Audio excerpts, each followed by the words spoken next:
안디옥 교회에는 예언자와 교사들이 있었습니다.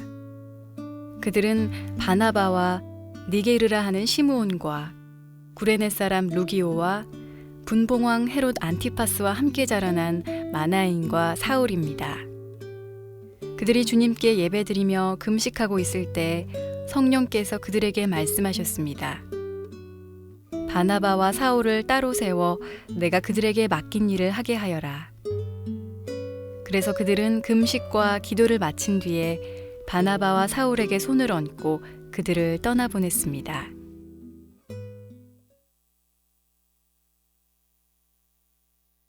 네, 고맙습니다. 우리 가슴에 손을 얹고 믿음을 고백하고 함께 말씀을 듣겠습니다. 제가 먼저 고백하겠습니다. 하나님은 나를 사랑하십니다. 나는 그 사랑 안에 있습니다. 하나님은 오늘 나에게 말씀하실 것입니다. 그 말씀에 능력이 있습니다. 그 말씀에 생명이 있습니다. 나의 마음을 하나님께 열겠습니다. 나의 생각을 예수님께 집중하겠습니다. 들은 만큼 변합니다. 들은 만큼 행복해집니다. 오늘 저희가 함께 나누는 말씀은 사도행전 13장의 말씀입니다. 사도행전 전체가 28장까지 구성이 되어 있는데 13장은 아주 중요한 전환점이 있는 장입니다. 왜냐하면 13장에서부터 세계 선교를 위한 본격적인 일들이 시작이 됩니다. 우리가 보통 말하는 사도 바울의 1차 전도 여행, 2차 전도 여행, 그리고 3차 전도 여행, 나중에 로마까지 돌아가는 모든 여정이 13장부터 28장까지 쭉 적혀 있는데 그 시작이 되는 13장 1절부터 3절까지 말씀을 저희가 나누어 보려고 하는 겁니다. 지금까지 내용을 또 한 번 더 정리를 해보게 되면은 우리가 계속 나누고 있는 내용들을 한번 상기해 보시길 바랍니다. 주님께서 사도행전 1장 8절의 말씀에 오직 성령이 너에게 임하시면 너희가 권능을 받고 예루살렘과 온 유대와 사마리아와 땅끝까지 이르러 내 증인이 될 것이다 말씀하셨는데 정말 그 말씀 그대로 사도행전은 진행돼 갑니다. 1장부터 7장까지는 예루살렘으로부터 시작된 성령이 임하시고 그 성령이 만들어 가시는 예루살렘 교회에 대한 설명이 쭉 적혀 있다면은 8장부터 12장까지는 예루살렘을 넘어서 유대와 사마리아 땅까지 이르는 성령의 역사가 기록되어 있고, 그리고 13장부터 이제 28장 마지막까지는 유대와 사마리아 땅도 넘어서 온 세상을 향해서 나아가는 그런 성령의 역사가 같이 기록이 되어 있고, 오늘 우리는 그 중에 13장 1절부터 3절까지 말씀을 보려고 하는 겁니다. 저희가 이 세 절의 말씀을 함께 묵상하면서 하나님께서 선교를 어떻게 시작하셨는지, 특별히 그 선교를 시작한 여정에 있어서 교회의 역할은 무엇이고 우리들은 어떤 역할을 해야 되는지 조금 주목하면서 말씀을 묵상하는 시간이 되시기를 바랍니다. 먼저 1절부터 3절까지 내용을 쭉 보면서 그 내용을 먼저 좀 연구를 하겠습니다. 1절 말씀을 같이 읽겠습니다. 시작. 안디옥 교회에는 예언자와 순사들이 있었습니다. 그들은 바나바와 니게르라 하는 시므온과 구레네 사람 누기오와 분봉왕 헤롯 안티파스와 함께 자라는 마나엔과 사울입니다. 1절에는 안디옥 교회에 있는 5명의 지도자에 대한 설명이 나옵니다. 세계 선교의 문을 여는 첫 13장 1절 이야기는 사울 이야기도 아니고 바나바 이야기도 아닙니다. 한 교회에 대한 이야기로부터 시작이 됩니다. 그 교회에 있는 5명의 리더를 한 명 한 명 소개를 하고 있는데 제가 잠깐 리더의 모습을 한번 돌아보겠습니다. 첫 번째는 바나바라는 사람이 나오는데 워낙 유명한 사람입니다. 예루살렘 교회에서 안디옥에 교회가 생기고 있다는, 믿는 이들이 생기고 있다는 소식을 듣고 파송했던 안디옥 교회 최초의 목회자이기도 하면서 선교사였던 사람이 바나바였습니다. 원래 그가 태어난 곳은 구브로라는 곳인데 오늘날 키프로스이죠. 그런데 예루살렘에 가서 초대교회에 중요한 역할을 했던 사람이 바나바였습니다. 두 번째 안디옥 교회 지도자로 나오는 사람은 니게르라고 하는 시므온이다 이렇게 적혀 있는데 우리가 누군지는 잘 모릅니다만은 다만 이 사람이 어떤 사람인가에 대해서는 좀 볼 수가 있습니다. 이 니게르라는 뜻이 블랙, 검다라는 뜻의 라틴어입니다. 그래서 아마도 이 사람은 흑인이 아니었을까 생각을 하고 흑인으로서 예수님의 복음을 듣고 개종한 사람으로 생각이 되는데, 그래서 이 사람이 안디옥 교회 지도자 중에 한 명으로 지금 나타나고 있는 겁니다. 세 번째 나오는 사람은 구레네 사람 루기오인데, 구레네는 오늘날의 북아프리카 리비아 지방에 있는 도시입니다. 그러니까 아프리카 지역에 있는 루기오라고 하는 사람도 역시 안디옥에 와서 안디옥 교회의 중요 지도자 중에 한 명으로 기록이 되고 있습니다. 네 번째 사람은 헤롯 안티파스와 함께 자란 마나엔이라는 사람인데, 이 헤롯 안티파스가 누구냐 하면 세례 요한을 죽인 헤롯 왕이 헤롯 안티파스입니다. 근데 그와 함께 자랐다는 얘기는 또 무슨 말이냐면 그와 같은 유모 밑에서 같은 젖을 먹고 자란 사람이라는 의미입니다. 그러니까 마나엔이 굉장히 귀족 계층의 사람인 걸 알겠죠. 굉장히 귀족 계층인 사람인데 이 또한 예수의 복음을 믿고 난 다음에 개종하게 된, 그리고 안디옥 교회의 지도 중에 한 명으로 나타나게 됐다는 것을 보여주고요. 마지막 다섯 번째 리더는 사울입니다. 우리가 계속 보게 될 그 사울입니다. 다소에서 태어났지만 나면서부터 로마 신분을 가지고 있었던, 그리고 신약 성경에서 우리가 굉장히 많이 주목하게 되는 사도 중에 한 명인 사울이 마지막 다섯 번째의 리더로서 설명이 되고 있습니다.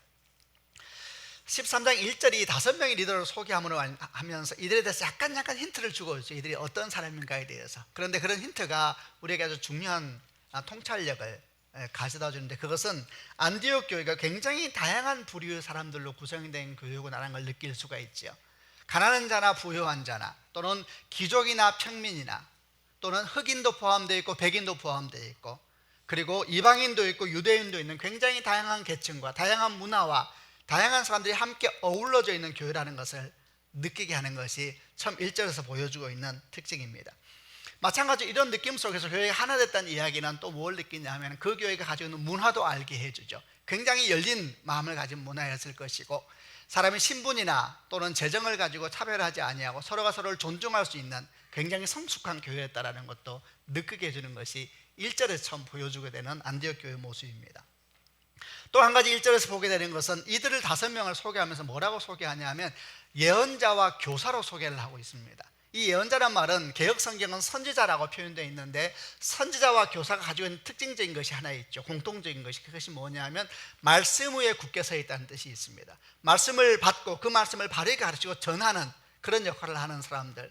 그러니까 안디옥 교회가 그런 리더십을 가지고 있다는 이야기는 안디옥 교회 자체가 말씀 위에 굳게 서 있는 교회였다는 것도 가르쳐 줍니다. 또 2절 말씀을 보겠습니다. 2절을 같이 읽어보겠습니다. 시작. 그들이 주님께 예배드리며 금식하고 있을 때에 성령께서 그들에게 말씀하셨습니다. 바나바와 사울을 따로 세워 내가 그들에게 맡긴 일을 하게 하여. 2절은 안디옥 교회가 가지고 있는 신앙의 모습들을 보여주죠. 그들이 어느 상황에서 주의 음성을 듣게 되냐면 예배하고 금식하며 기도하고 있을 때 갑자기 성령께서 말씀하세요. 그 내용이 뭐냐 하면 바나바와 사울을 따로 세워서 내가 맡긴 일을 하게 하라. 이제 선교에 대한 이야기가 등장을 합니다. 또 여기서 우리는 안디옥 교회에 대해서 배우게 되는데, 안디옥 교회가 예배하는 공동체였고 기도하는 공동체였고 그리고 성령으로 인도함을 받는 성령 공동체였다는 것도 알게 되죠. 그래, 그런 상황 속에서 자연스럽게 주의 말씀이 임하였고 그 말씀을 따라서 이제 선교의 역사가 일어나게 되었다라고 이야기를 하고 있는 겁니다. 3절 말씀도 읽겠습니다. 시작. 그래서 그들은 금식과 기도를 마친 뒤에 바나바와 사울에게 손을 얹고 그들을 떠나보았습니다. 또 3절에서도 안디옥 교회가 어떤 교회인가에 대해서 가르쳐주는 내용이 나오는데, 이들이 하나님께서 바나바와 사울을 보내라 그랬을 때 즉시 그들에게 안수하고 하나님의 말씀을 따라서 그들을 선교사로 파송을 합니다. 이를 통해서 뭘 알 수가 있게 되냐 하면, 여러분 안디옥 교회에서 다 소중한 사람이겠습니다만 아주 소중한 역할을 하고 있는 사람이 누구냐면 바나바와 사울이라고 할 수가 있습니다. 교회가 처음 시작됐을 때 교회를 교회답게 만들어간 일에 바나바가 초대 목회자였으니까 일을 했었고, 또 바나바가 다소에서 사울을 데리고 와서 1년 동안 안디옥 교회 사람들을 훈련시켰잖아요. 그러고 난 다음에 그 1년이 지나고 나서 안디옥에 있는 사람들이 안디옥 교회에 있는 사람들을 그리스도인이라고 호칭하지 않았습니까? 굉장히 훈련을 잘 시키고 그리스도인답게 만드는 일 가운데 쓰임받았던 사람이 바나바와 사울이기 때문에 안디옥 교회 모두가 소중하지만 안디옥 교회에 아주 소중했던 사람이 바나바와 사울이었는데, 하나님께서 그들을 콕 집어서 선교사를 보내라고 말씀을 하신 거예요. 근데 중요한 것은 이런 얘기를 들었을 때 안디옥 교회가 망설이지 않고 그 말씀에 순종했다라는 것이죠. 예를 들면 이렇게 하지 않은 것입니다. 하나님, 그건 아닙니다. 사람 많은데 왜 하필이면 그 사람들입니까? 우리도 제대로 서야 하니까 그 사람들은 안 되고 다른 사람 보내주세요. 이렇게 말하지 않고 주께서 말씀하신 그대로 기꺼이 자기 것이라고 주장할 수 있고 내게 소중한 것이 사람들이었지만 기꺼이 주의 말씀을 따라서 보내는 그런 교회라는 걸 보여주죠. 굉장히 훈련이 잘 된 교회였던 겁니다. 그리고 기꺼이 자기 것을 포기할 줄 아는 그런 교회로 안디옥 교회가 등장을 하고 있고, 이렇게 함으로 말미암아 바로 그 교회를 통해서 하나님께서 바나바와 사울을 선교사로 파송하게 된 일들이 1절부터 3절 가운데 기록되어 있는 겁니다. 여러분 보십시오. 이런 모든 모습을 통하여서 우선 뭘 느끼게 되냐 하면은 세계 선교의 문을 여는 사도행전 13장 1절부터 3절의 주인공은 바나바와 사울이 아닙니다. 우리는 보통 사도행전에 있는 선교에 대한 이야기를 하면 항상 떠오르는 게 사도 바울이 떠오르고 아니면 바나바가 떠오르고 그들을 중심에서 묵상하게 되는데, 사실 그 뒤에는 그들의 주인공이 나타나거든요. 근데 처음 문을 열 때 주인공은 그들이 등장하지 않고 오히려 하나님께서는 그들을 파송한 교회인 안디옥 교회에 대한 설명을 함으로써 그 세계 선교의 문을 열고 있다는 것입니다. 이런 내용들을 보면서 우리는 오늘 몇 가지 소중한 교훈들을 찾아보려고 합니다. 먼저 첫 번째 교훈은 뭐냐 하면, 가는 선교사만 중요한 것이 아니라 보내는 선교사 또한 매우 중요하다라는 교훈입니다. 우선 여러분 아멘 하시길 바랍니다. 여러분, 가는 선교사만 중요한 것이 아니고 보내는 선교사가 매우 중요한 것입니다. 오늘 이 내용을 보게 되면 가는 선교사는 바나바와 사울입니다. 그럼 보내는 선교사는 누구인가? 이들을 선교사로 파송해야 되는 안디옥 교회와 안디옥 교회 성도들이 보내는 선교사입니다. 그런데 기억해야 될 것은 사도행전 13장까지 오기 전에 이미 바나바와 사울은 이미 잘 준비된 선교사였습니다. 잘 준비됐을 뿐만 아니라 이미 검증된 선교사이기도 했었습니다. 그런데 하나님께서 그들을 바로 선교지를 보내지 않으시고 그들로 하여금 안디옥에 가서 안디옥 교회를 세우고 훈련하고 그 성도들을 준비시킨 일 가운데 먼저 쓰임받게 하신 것입니다. 그들은 이미 준비되어 있음에도 불구하고 안디옥 교회가 준비되기까지 그들을 선교사로 파송하지 않으셨다는 것이죠. 이런 모든 얘기는 결국 말하면은 선교가 제대로 되기 위해서는 가는 선교사만 준비되면 안 된다는 것을 말하는 것이죠. 보내는 선교사가 준비되지 않으면 문제가 생기기 때문에, 선교에 엄청난 어려움이 생길 수 있기 때문에 하나님께서는 이미 준비되어 있음에도 불구하고 그들을 보내지 않고 기다리게 하시고 오히려 그들을 통하여 보내는 선교사인 교회를 훈련하게 하시고 그 교회가 성숙한 모습을 가지고 성장할 수까지 기다리게 하시고, 그리고 그 교회를 통하여서 이미 준비되어 있는 선교사 2명을 파송하도록 이렇게 하나님께서 진행을 하신 겁니다. 여러분, 교회 다니는 사람치고 선교에 대해서 듣지 않은 사람이 어디 있었겠습니까? 어쩌면 여러분 가운데는 선교에 대해서 마음이 열린 사람도 있고 그렇지 않은 분들도 있으리라 생각하지만, 여러분 우선 마음을 열고 들으시길 바랍니다.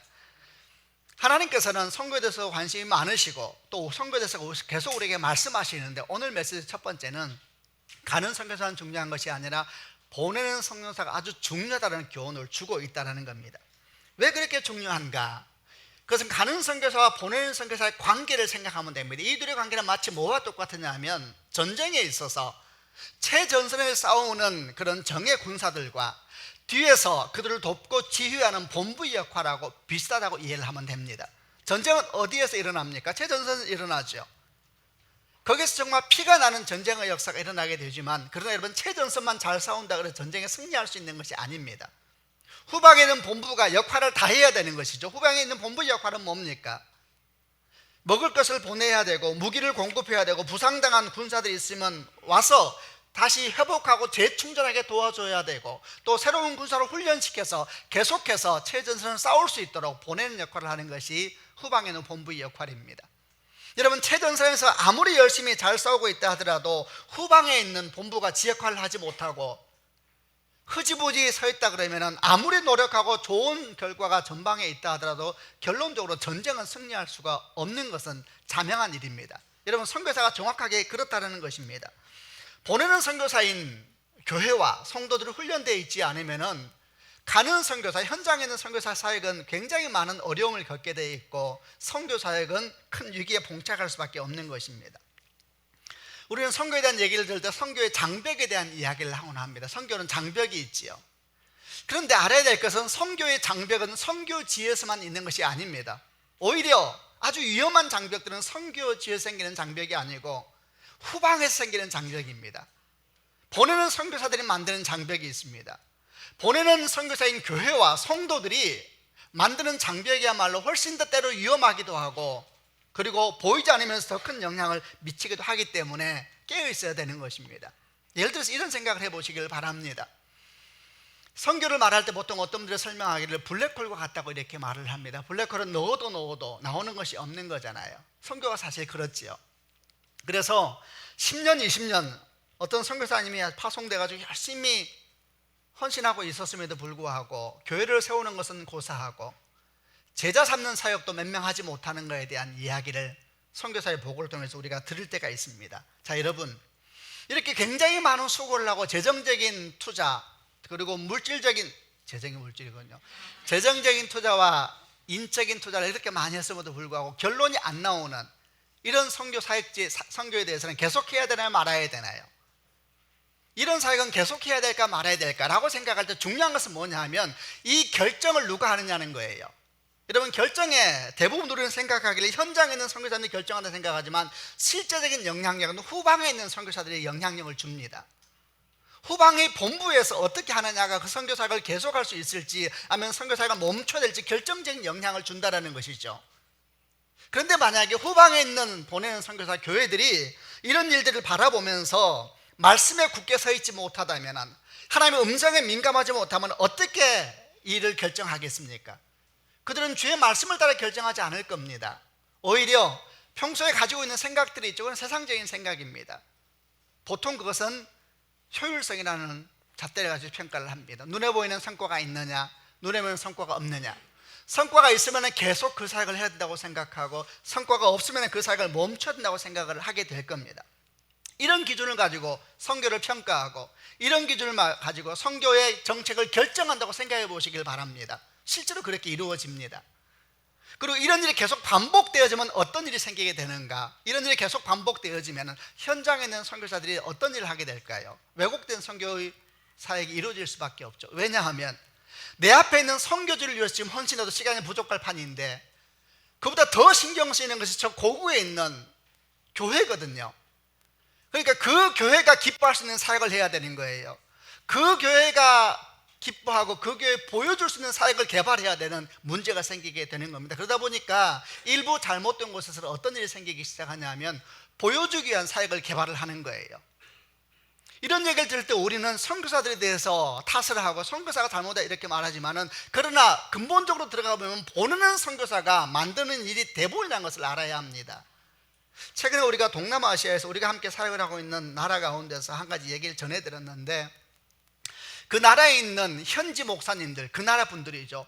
그 나라에 있는 현지 목사님들이 서로 서명하여서 본부에 뭘 요구를 했냐면 한국 선교사님들 다 추방해 달라고 현지에 있는 선교사님들이 요청을 했대요. 굉장히 당황스러운 일도, 왜 이런 일이 도대체 생겼을까? 많은 일이 있었겠지요. 근데 그 내용에 들어가 보면 결국 중심은 뭐가 있냐면은 한국 선교사들이 보여주는 성과 중심주의 때문에. 그러면 좀 더 들어가 보면 그게 어디서 시작되었느냐? 보내는 선교사들이 요구한 거거든요.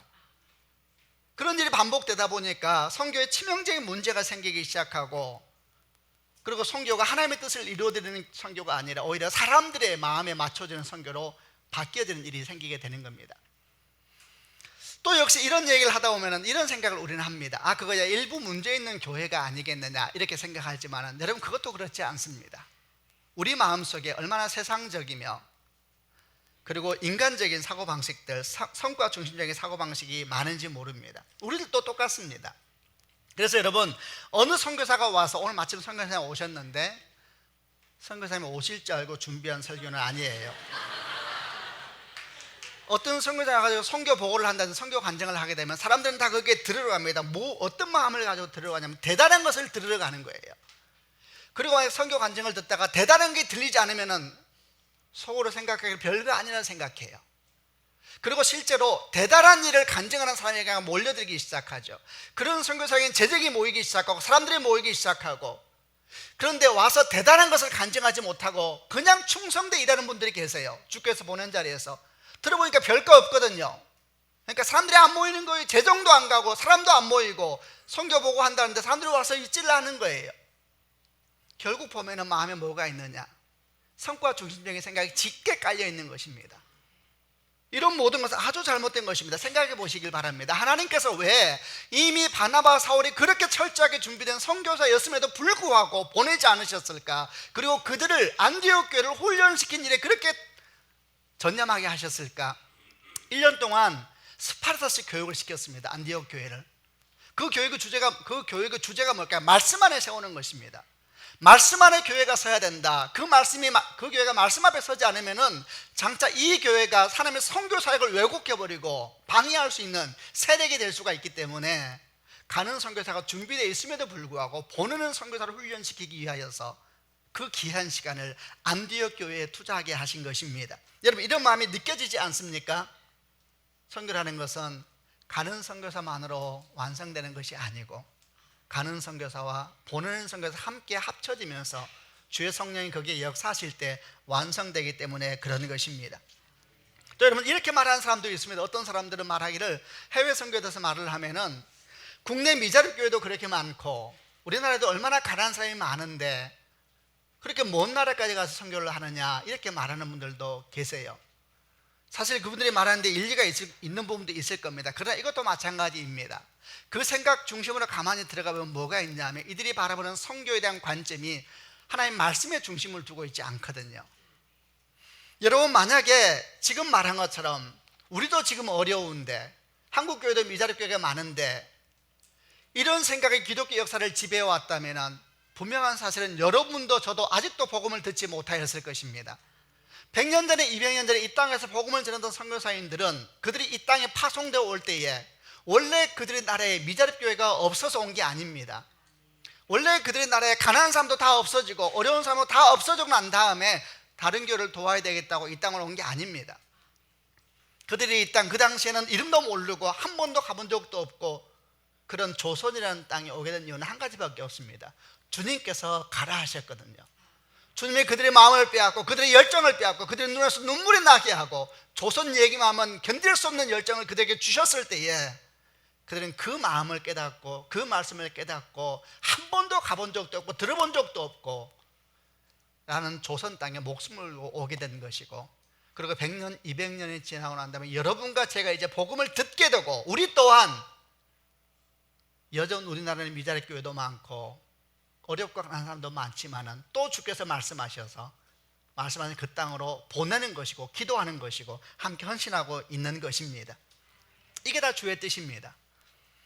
사랑하는 성도 여러분, 아까 제가 말씀드린 것처럼 선교에 대해서 관심이 있는 분들도 있고 없는 분들도 있을 것입니다. 그러나 한 가지는 알아야 됩니다. 크리스찬은 선교와 무관한 사람은 아무도 없습니다.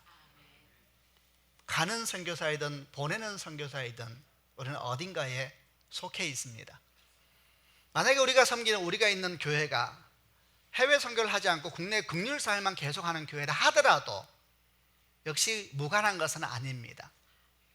가는 선교사든 보내는 선교사든 공통적인 것이 뭐냐? 그것은 모두 다 말씀 위에 굳게 서야 된다는 것이고 성령의 인도함을 받아야 된다는 것입니다.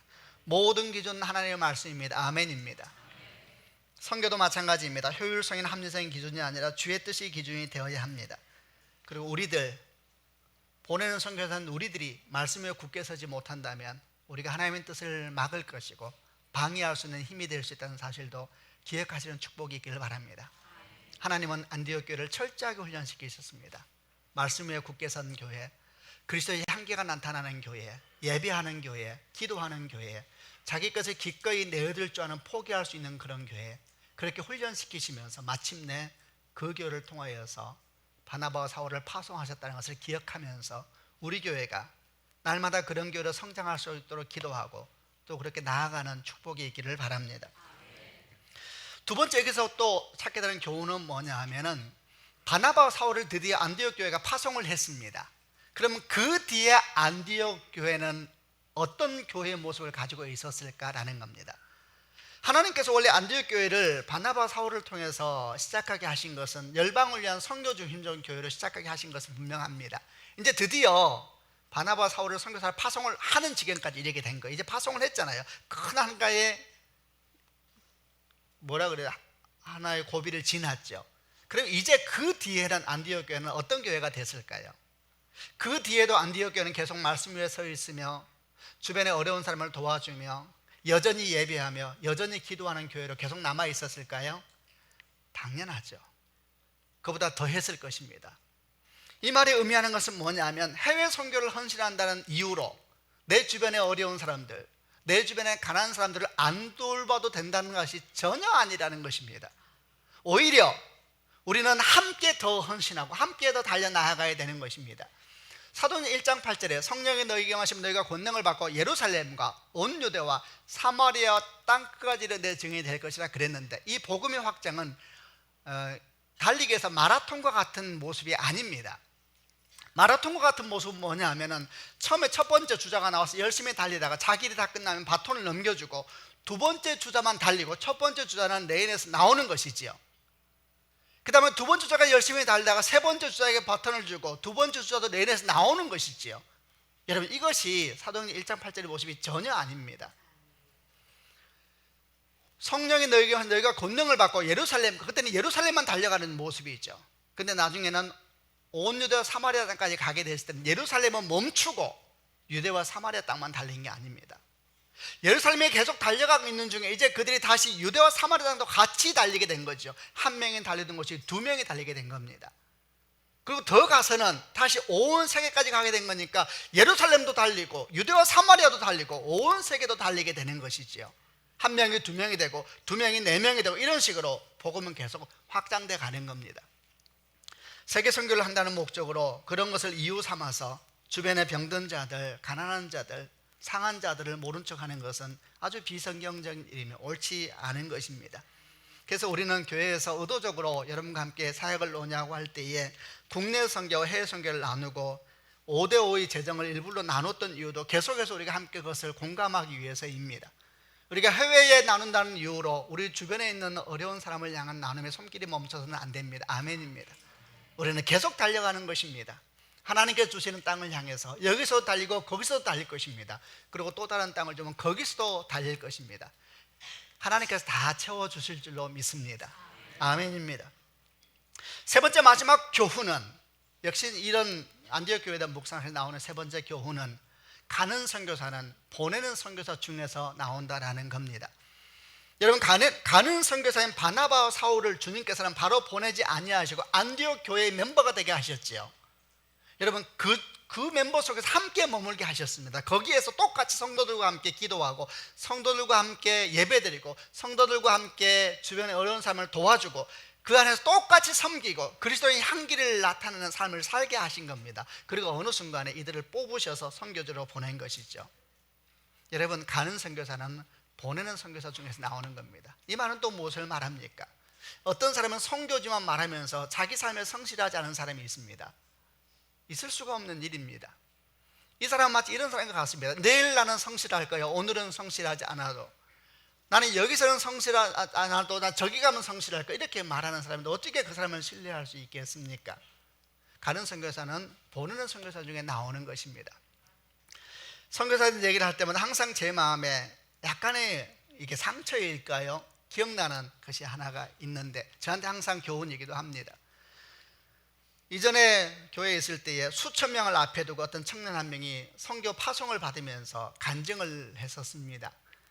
그 간증을 들으면서 제가 깜짝 놀랐던 기억을 항상 하는데, 이 청년이 이렇게 말을 했습니다.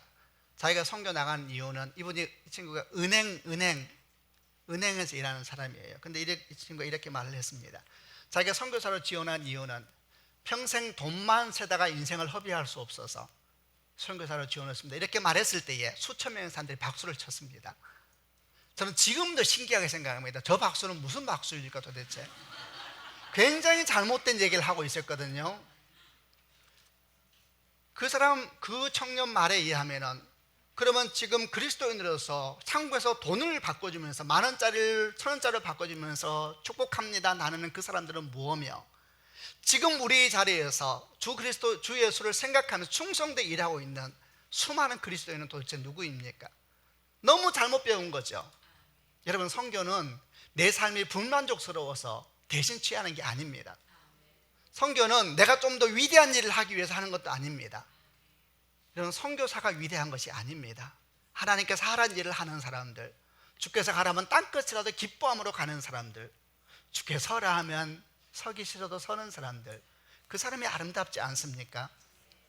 우리는 좀 더 존귀하기 위해서 일을 하는 것도 아니고 좀 더 위대해지기 위해서 일을 하는 것도 아닙니다. 그러면 다 속는 것입니다. 우리 이미 그리스도 안에서 존귀한 사람이 되었고 이미 그리스도 안에서 큰 사람이 되었습니다. 우리는 지극히 작은데 우리 주님께서 우리를 크다고 말씀하시고 원래 아름답다 말씀하신 족하지 않습니까? 거기에 뭘 덧붙이기 위해서 가는 게 아닙니다. 주께서 하라 하잖아요. 그래서 가는 것이고, 주께서 하라 그러잖아요. 그래서 하는 것이고, 감사함으로 또 고마움으로 헌신할 수 있는 것입니다. 이제 말씀을 마무리하려고 합니다. 사랑하는 성도 여러분, 선교에 대해서 관심이 있든 없든 간에 선교에서 애외적인 사람은 없습니다. 아멘입니다. 가는 선교사이든 보내는 선교사이든 어느 명이든 우리는 관련되어 있습니다. 우리는 신실해야 합니다. 안디옥 교회가 잘 훈련되었을 때 주께서 그 교회를 신뢰하시고 그 교회를 통해서 바나바와 사울을 파송하기로 결정하셨습니다. 얼마나 멋있습니까? 서울드림교회가 그런 교회가 되는 축복이 있기를 바랍니다. 우리 교회가 말씀에 굳게 쓰고 성령의 인도함을 받아서 선교의 방해자가 되지 아니하고 선교를 주관하려고 하지 아니하고 오직 주의 뜻을 따라서 순종하며 나가는 교회가 되는 축복이 있기를 바랍니다. 저는 우리 교회에서 가는 선교사가 많이 나오는 복이 있기를 바랍니다. 많은 사람이 선교에 헌신하는 축복이 있기를 바랍니다.